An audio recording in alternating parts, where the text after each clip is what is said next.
We should do the thing where we look at the camera right before I start talking. All right. I don't know why. 3, 2, 1. Welcome to Comic Talk. I'm Josh. And I'm Drew. This is our weekly pull list review for the week of... September 2nd. Are you just guessing? No, I'm pretty sure that's right. All right, September 2nd. We're going to go with it. This week we're going to talk about 5 different titles. We got 3 Marvel titles, an Image title, and a DC title, so we're going to jump right into this one. Let's start out with a brand new title. This is a #1 issue. I believe it's pretty limited, right? This is just a mini-series, is that right? It said part 1 in the beginning of it, so it's got to be with this name. Guessing it's not a 36 part. It could be. This is Deadpool versus Thanos, #1. Let me get my big meaty paws out of the way here. This is by Seeley, Bondoc, and Redmond. And what happened here? Well, this is the setup, obviously, for the series, and apparently Thanos is in love with Deadpool's woman, who is, of course, Death, like the personification, embodiment of death. So he decides to curse Deadpool with immortality. And somehow along the way that translates into nobody being able to die on Earth. Beyond that, no animals can die, no bacteria can die, just everything's immortal. Yeah, this is, this whole plot and setup is pretty goofy and abstract, but it's Deadpool, so who cares, right? Right, it doesn't matter. Doesn't really matter. I think he made it... Did he make it so nobody dies? Was it Thanos that did it? I'm not sure, because it just, I know he cursed Deadpool with immortality, but I don't know how that translates to everybody else. Yeah, and I think I know the answer to that question, but it's also, I think, a spoiler for the first issue. So we'll just leave it as a question. So that's kind of what this is about. So what'd you think of it? I thought it was fantastic. Easily the funniest book of the week, if not... Well, I guess it's the first one of the month, so I can't really say that. But yeah, it was hilarious. I really like the dichotomy of Deadpool being Deadpool and Thanos being Thanos. You know, Thanos is very like introspective and deep and has all these like well thought out philosophies on death and, you know, the meaning of life and everything. And Deadpool's like, dude, what the fuck ever, dude? Just trying to bang Lady Death. He just wants to get laid. Stash, right? Yeah. This borders kind of on the Daniel Way Deadpool, the goofier, chimichanga-loving, meta-commentary. You know, I think at one point he refers to himself as someone who sells more issues than Superman. Yeah. As sort of his basis for why he's awesome and why he's going to win the fight versus Thanos. But I think I'm one of the outliers that always liked Daniel Way's Deadpool. Yeah, and even beyond that, I think sort of fourth wall awareness maybe is the correct term for it. Deadpool across the board, I think, is pretty aware of him being like a comic character and stuff. And I didn't feel like there were a lot of just totally random moments in here. Like, it followed like a storyline pretty well and, you know, logically progressed pretty well. But there were definitely plenty of goofy moments. Mm-hmm. And I'm really glad that this one made me laugh, because there's been a lot of recent Deadpool short series that I didn't think were funny at all. Like, there's Deadpool Art of War came out, and that was like one of the most boring things I've ever read. So yeah, it's super happy. Mm-hmm. Yeah, I thought it was pretty funny. The humor in this reminded me, I think the most similar to this is the Deadpool Team-Up series is where I feel like this really goes, which I think Seeley actually wrote most of the Deadpool team-up stuff, which would make sense as to why it feels like that now that I think about it. I thought it was really goofy fun. I liked it a lot. I like a lot of different versions of Deadpool. I know a lot of folks are like really burnt out on the character already, mm-hmm. and sort of feel like he's the new Wolverine of the Marvel Universe, where he's just in everything all the damn time, and he's got, you know, 30 different Marvel books that he's involved in. There is validity to that. But that being said, I'm also, aside from this thing that we're doing, reading the Secret Wars Deadpool, and it doesn't even hold a candle to this. Like this, for anybody that's even a mild Deadpool fan, is totally a home run. Yeah, well, especially if you like the funnier Deadpool. I don't know if people who like Deadpool from like Uncanny X-Force are going to like this that much. It's definitely on the funny side, the more lighthearted humor Deadpool. But I liked it. I think if you're into that style of Deadpool, this is easily one of the better like Deadpool offshoot miniseries kind of things that I've read in a while. Mm-hmm. Yeah, I think the last one that I read that I liked as much as this one was, what was it? Return of the Living Deadpool. Just came out not too long ago, and that was hilarious.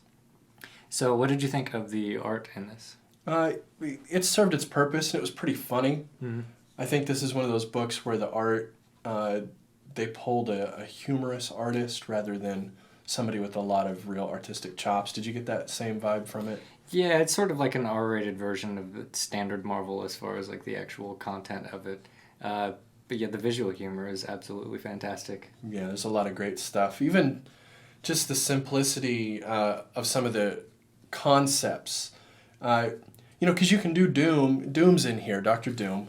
You can have him in the comic saying all the things he said in a multitude of different ways. Because it's just sort of, the script is probably Deadpool barges in on Dr. Doom, right? But the fact that he's like in his bedroom and he's removing his stuff and putting it out on the bed, just the way it's depicted is so funny, you know.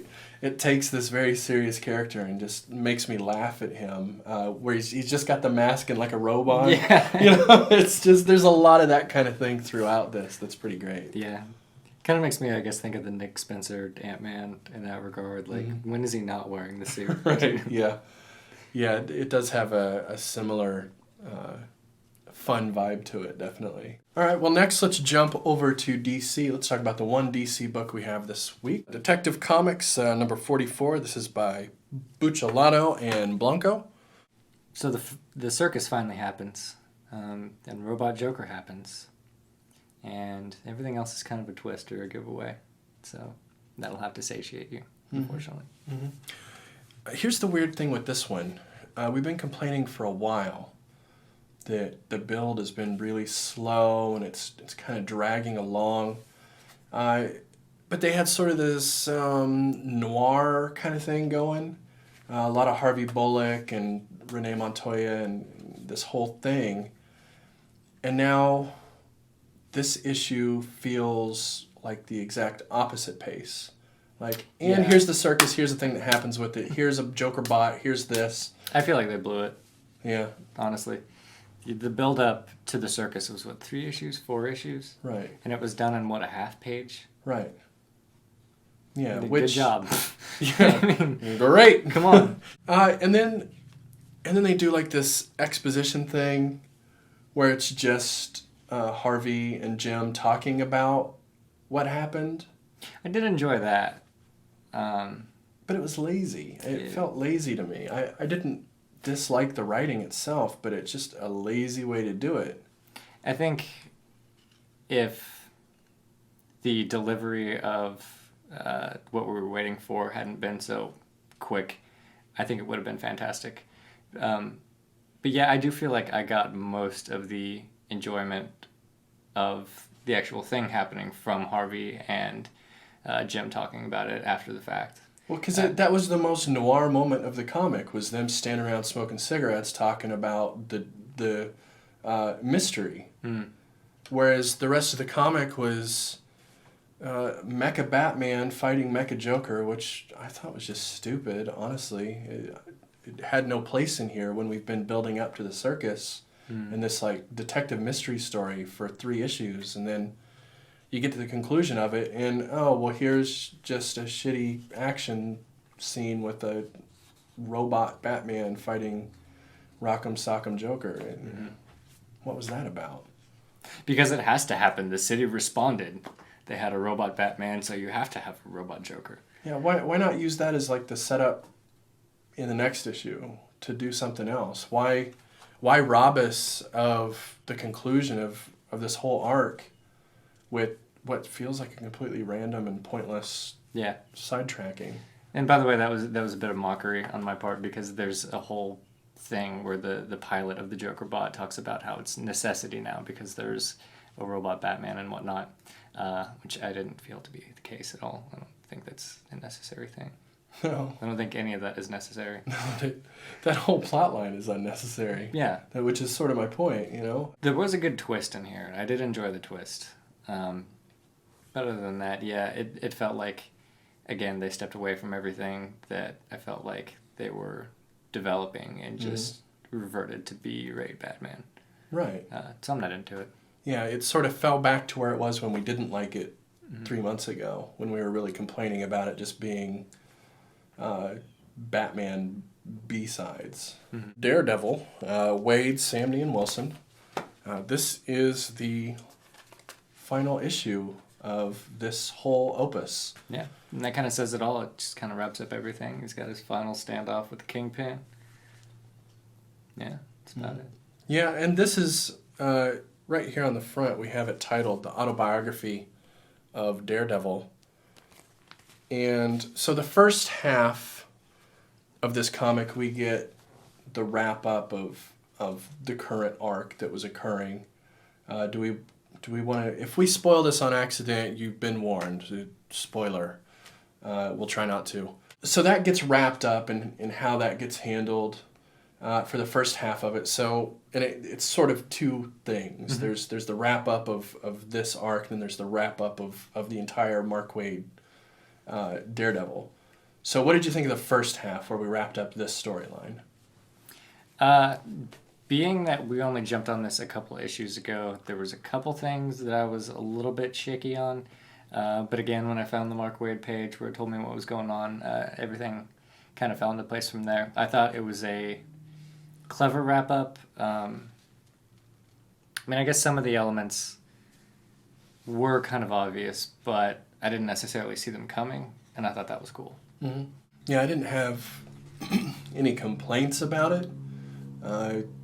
It was pretty well done. He did a decent job of making Matt come out on top in his normal half-ass seat of his pants plan, quote-unquote plan, which is great. I thought he really captured the character in that of like, well, I just got to improvise and go with this, and I'll walk in and see what happens. Yeah, pretty much. Which is great. I think Wade really has... that's one thing Wade has always understood about the character, is that he, as good as he tries to plan, he's not very good at it. You know, he's a great lawyer. He's a terrible superhero in a lot of ways, you know. But I think really this comic is about the second half, like the last 12 pages. Absolutely blew me away. Like, just how into Matt's head Mark Waid is astonishing. Yeah. Like, I would believe that he is secretly Daredevil. Yeah, the last half of this I thought was awesome too. Super, super cool. Just everything you want the end of a Daredevil series. Yeah. To be. Even like the little things where he's talking about like, I don't want to say extrasensory, but enhanced sensory sort of things that he notices about people and stuff like that. And it's just, yeah, it's everything you would possibly want it to be. Mm-hmm. And this whole concept of he's writing an autobiography about himself, and he's coming out and telling the whole story, and you're even getting, what, if I'm not mistaken, pieces of that autobiography throughout these last 12 pages. We sort of get to read excerpts. Yeah, the little narration boxes. And right, such. Yeah, the narration boxes, to me, that seemed like what they were going for, was excerpts from Matt Murdock's I Am Daredevil, or whatever his autobiography would be titled. And I want to read that book. Like, it sounded really cool, you know. It was really well written. It was interesting. It was introspective. But also the way he used some of the auxiliary characters from Daredevil, Foggy, and his girlfriend. I can never remember her damn name for the life of me, but sort of used them to tell us more about Matt and how who he really is as a person, because pull things out of him. They sort of see him better than he can see himself, because he's so, you know.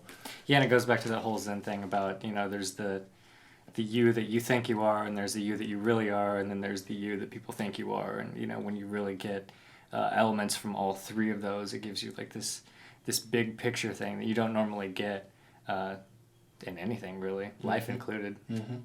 Yeah, and it seems specifically what Wade was going for, is to give you this very well-rounded view of who he is and how he finishes up. And we also see that it's not over. There's more to the story, but... Except for now. Yeah, and it's done. I liked it. I thought it was great. For sure. I would even say just a Daredevil fan in general could pick this one issue up, and they would enjoy it. That being said, I think and even a non-Daredevil fan would pick this issue up, read it, and wish they had read the other 17 first. Yeah, because reading this, I wish I had read the other 17. Yeah, this will blow it for you. It'll kind of ruin the whole thing. But just that last half of it's worth a read. You know, if you really don't want to go back and read all this, but you want a really cool kind of synopsis of Daredevil and who he is and what he's about, this would be a great way to get it. Sure. And again, you get that Wade page, so you're never going to be lost. You'll know what's going on. The Wade page. The Wade page. Can we trademark that term, the Wade page? With his name? Yeah. It'd Fuck be a him. dick move. But art-wise? I mean, it's the same as the last few for me. Good, not great. Serves the story well. There was a couple of standout images. The very last page, the 2-page splash, was pretty cool. One thing that I really liked about this was panel-wise, it does jump around a lot because there's a lot happening. It's a very complex story that he's telling. But I didn't feel like it detracted from anything, you know, after the Wade page, registered trademark. Yeah, I didn't feel lost at all. All right, then, well, let's move on to our next book. This is an Image book. Back up. There we go. We Stand on Guard. This is by Brian K. Vaughan, Scroce, Hollingsworth, and with lettering work by Phonographics, which I looked into this. Is it a person? It's not a person. God damn it. It's a company. They specialize in lettering. Awesome cover, by the way. Yeah, very I cool. really like this cover. It made me really curious. What the hell is this cover about? What's going on? Well, did you catch it, like, when you were reading it? Oh, yeah. Yeah, okay. Yeah, it's pretty clear when you're reading it what this cover actually is. Just making sure. So in this, we get our McFadden lady being tortured by a lot of Americans, and it's kind of up in the air on whether she's going to talk or not. Is she going to give the whole group away, or is she going to be tortured forever? Right, yeah, we get that, then we get a little group dynamic of everybody else dealing with the fact that the leader's gone. Mm-hmm. The French guy speaks fucking English. Yeah, he does some English. He does. I knew it. I knew he could speak fucking English. Fucking Quebec people. They always do that. I loved this issue. Yeah, fantastic. Really cool stuff. It gets really dark in certain spots. Like, really dark. It does. It's brutal. I loved the device here of taking the leader out of the equation. So far, Vaughn has done a really good job of separating these characters out and giving us a view of all of them. But this is a way to do that even better. By pulling that leader out, we can get an overview of how everyone interacts and what they really think, because they no longer have right. Plus, you get the little power struggle thing kind of happening, and true colors come out. Yeah, this is a great way to set up the longer term dynamic of this comic. I also really liked the historical analogy that we get in this issue. And it's talking about when the U.S. took the Great Lakes essentially from Canada. And it's amazing because you don't really, again, think about the U.S. and Canada ever having like any beef or any problem with each other. And that's, one of the, I guess, lighter parts about this comic is just the concept in general seems a bit silly. But historically speaking, it's really not. Right. I really like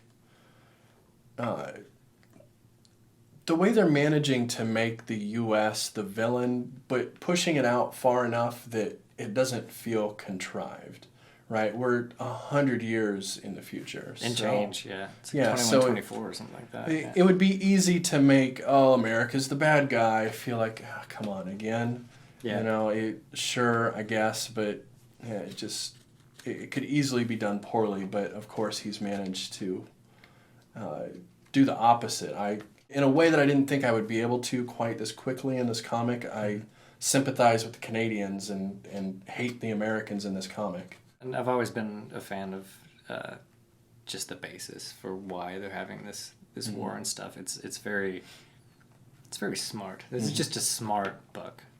Right, and the way he's managed to frame from the Americans' perspective that the Canadians are terrorists, and thus we're liberating and destroying the terrorists. Yeah, I've never heard that before. Yeah, if it was someone else, it might be on the nose even, but with the way he handles it comes off pretty smart. I was also a big fan of the art specifically in this issue. I feel like everything just has this sort of light haze over it, and it's cool. We don't have any real deep darks. Well, we do, but they're used kind of sparingly, and everything else is kind of like a lighter, almost like a flash color palette. We got a lot of oranges and like light blues and stuff, and and it makes everything feel cold. Literally, that's kind of what I mean. Like, it actually feels like temperature cold. And being Northern Canadian, it makes a certain amount of sense for it to be kind of hazy and purples and blues and pinks. I didn't think about that, yeah. It makes me actually feel cold. And in the few scenes where we do have these sort of heavy oranges and darker colors, it's when there's all this flame. Right. And it's supposed to be a hot room. So it does a really contrast. Yeah, it does a really good job of pushing the temperature element of being fighting up in the Yukon. Yeah, because they're not in like borderland Canada at all. Like, they're north. We even see a map from the protagonist's childhood where it's mapped out sort of as far as America has gotten at that point. It's pretty far. Right. It's way up there. Also have a bit of a flashback to the character again that we've been following through all this. How do you feel those flashbacks are going? I love them. And I love that it opened the issue with the flashback. Because when it opens like that, you're not really sure. I mean, because it's a childhood flashback. So you're not sure if this is the present time or, if this is past, future, present, whatever. But then when it cuts back to current time and you realize that it's been about her the whole time, it just makes it feel that much deeper. Yeah. And the artist does a really cool thing where the last panel of the flashback matches the first panel of current time. Yeah, the expression on the face. Mm-hmm. So it really makes you see it like bang, bang, like here, it's this character. And it throws you right back into it. I thought the flashback was really cool. And that's where we see the map, and things were desperate then. Mm-hmm. So it really puts into perspective just how bad their situation is, which I thought was a really clever way of doing that as well. Yeah, because you got to sympathize with them. Mm-hmm. Good storytelling, Brian K. Vaughan. For once. Oh, big surprise. Yeah. Brian K. Vaughan wrote a cool book. Who would have thought? Never would have thought. Talking about cool books, let's talk about Thors #3. This is Aaron, and this has got so many artists on it. There were 2 inkers on this. Yeah, 2 pencils, 2 inks, 2 colorists. So it's Sprouse and Suzuko and Story and Vines and Gracia and Cena. Gracia. Cena? I probably got that. John Cena! Guest appearance on coloring by John Cena. I wouldn't fucking doubt it, dude. Not at all. This is the big interrogation of Loki issue. They're convinced that he's behind all these murders, and as a reader, you probably should be too if you've read a Thor book. That's generally how it goes. Mm-hmm. But this is a Jason Aaron Thor book. My first note here, Drew, I wrote down, fuck yeah, metal as fuck. Yeah, it's super metal. Super metal. Yeah, this is fucking cool stuff. The first couple issues I liked. I didn't love them, right? They're not hitting the top of my list, but... solid 7. They were cool. Yeah. This one, I loved this one. So what do you feel like was the big difference between this one and our prior issues? I really felt like we got into the meat of the mystery now. The first 2 were building into it, and it was a lot of people being very confused with each other. Mm-hmm. But now we're getting people starting to connect the dots to one another and starting to talk to one another about what's actually happening here. Not to mention the universe building is pretty much out of the... I mean, it's done. Right, now we get it. This is like, 20 plus pages of just meaty detective Thor story. And then some violence. And some cool violence, too. Like some pretty neat metal fighting. Ultra violence. Yeah. But for me, the bulk, man, what I really loved about this was the interrogation scene. The little psychological power play, so to speak. It's fantastic. Yeah, and just the way it's written, the deft nature of the writing and the art. You really feel the tics of the different characters as they're exchanging back and forth. The art specifically, the way he'll use a couple panels to show just one small movement, just Thor pointing, really pulled me into those scenes and made me really feel like I was there, almost watching a film. It was very cinematic for me. Yeah, it's kind of like that guy that doesn't talk much, but when you do, he listens. Mm-hmm. It's like the visual representation of that. Like when something happens, like you really zone in on it, and it seems like it has a much larger impact than it normally would, which is great. It's a great testament to the artist's prowess. Also, just the detective story itself is really intriguing. Like, you don't need to know much about Thor at all, other than... Yeah, I don't. Jane Foster's his girlfriend, and Donald... another name I can never remember. Donald Glover. Donald Glover, obviously, is his sort of earthly body in some representations of Thor. And that's all you need to go by. And you barely even need to know that. If you don't know that, it's almost probably a better detective story. Yeah, I don't think you do necessarily need to know that. And this is a better detective story than Detective Comics. Oh, easily. Easily. Yeah, this is a really cool detective story. I'm like really enjoying it. Yeah. I want to know what the fuck is going on, and the art is really cool. It's really dark. And I don't mean like dark, like bloody, and well, it is bloody and stuff, but just the shadows and everything.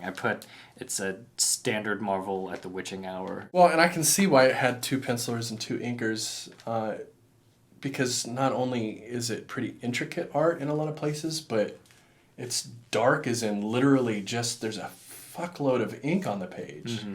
I imagine that these pages, if they weren't inking this digitally, they had to have been like heavy and wet and near falling apart. Like there's just so much ink on the page. It's just blacks for days. It's probably like one guy went in and drew everything, and then the other guy like shadowed it. Yeah. But one thing that I didn't like about this is the holy fucking ads, dude. There's an ad like every other page of this, and sometimes 2 pages in a row. Mm-hmm. It's like this is. I don't want to say that it's worse than Nick Lachey Twix, but it's just as apparent. Yeah, they were pretty bad. Yeah, which I get it. Like, Thors is probably a title it's gonna sell a lot, when they're trying to advertise all their post-Secret Wars stuff that they're trying to get out there. But just come the fuck up. Yeah. I picked it up and I was really excited because it was thick, and then I was kind of let down because it's just ad space. This is also on good paper. By the way, I like the paper that it's on. That's been the case all through this run. I always like to mention when I like the paper they're using on a book. It's one of those small things. Details, but it's noteworthy. Well, it's probably because there's so much damn ink they had to use thick paper just so that it would hold together. It used to be cardboard. So all in all, man, this is cool. The Thors button heads with each other, over procedure and all that kind of stuff, and the twist we get at the end. Cool as hell. Cool as hell. And man, he goes and he's in a graveyard with freaking zombies and skeletons and shit fighting him. Like, it's just metal as fuck, the whole thing. For sure. Yeah. It's probably worth mentioning that Star-Lord and Kitty Pryde came out this week, and we decided not to do it because there are actually 2 more issues of it, and we could only really stand 1 more. Right. We were going to do it because we thought there was only going to be 1 more, so might as well finish it. But why read 3 total extra? It's too many. So we're not bothering with it. Sorry, if fan. All right, well, that pretty much wraps it up for us this week. You can check back with us on Monday when we'll have our discussion and review of Craig Thompson's Goodbye Chunky Rice. That's Craig Thompson's first work from 2006. Quirky little black and white title. Pretty far outside of the norm. It should be pretty interesting to talk about. I'm excited to see what Drew has to say about it. I'm a big Craig Thompson fan, but I think this is going to be your first foray into Craig Thompson. Is that right? Yeah, I haven't read anything by him, so I'm interested to see what I say too. Fantastic, yeah. Then you can check back with us next Thursday morning or Wednesday night, however you want to look at it, when we'll have another weekly review for next week's poll list. Should we like, comment, subscribe, Facebook, Twitter? All right.